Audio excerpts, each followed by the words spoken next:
Gidakop mo na mo sa kaso nga pagpamaligya o paghubot sa droga ha. Isip, isa kang mga akusado na mo'y mga katungod.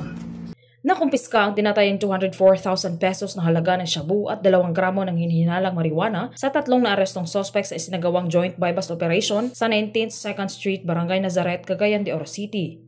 Kinilala ang 3 suspect na sina alias Broy, lalaki, 23 taong gulang, single, at alias Binsoy, lalaki, 21 taong gulang, single, residente ng Upper Carmen, Cagayan de Oro City, at alias Maymay, babae, 22 taong gulang, single at residente ng Villanueva, Misamis Oriental. Nahuli ang 3 suspect sa pinagsanib na pwersa ng mga tauhan ng City Drug Enforcement Unit na pinamunuan ni Police Major Aldrin Estrada Baculio kasama ang Intel Operatives ng Task Force Oro na nagresulta sa pagkakaaresto ng 3 suspect. Nakumpiska mula sa mga suspect ng isang heat-sealed transparent plastic sachet na naglalaman ng puting crystalline substance na pinaniniwala ang shabu bilang buy-bust item, 2 self-sealing transparent sachet na naglalaman ng pinaghihinalaang dahon ng marijuana, isang 500 peso bill na ginamit bilang buy-bust money, 2 Android cellphone at iba pang drug paraphernalias. Nasa kustodiya na ng City Drug Enforcement Unit ang mga suspect at mga ebidensya para sa dokumentasyon at tamang disposisyon. Sa mas pinalakas na kampanya ng Police Regional Office 10 laban sa illegal na droga,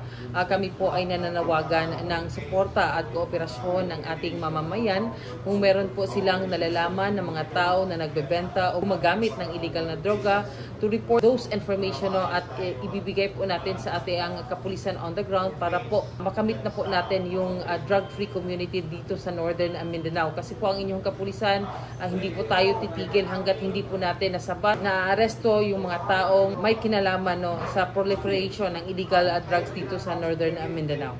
Mula dito sa Northern Mindanao, ako ang inyong Police News Network Correspondent, Patrol Woman Risa Sahonia, alagad ng batas, tagataguyod ng Balitang Pulis.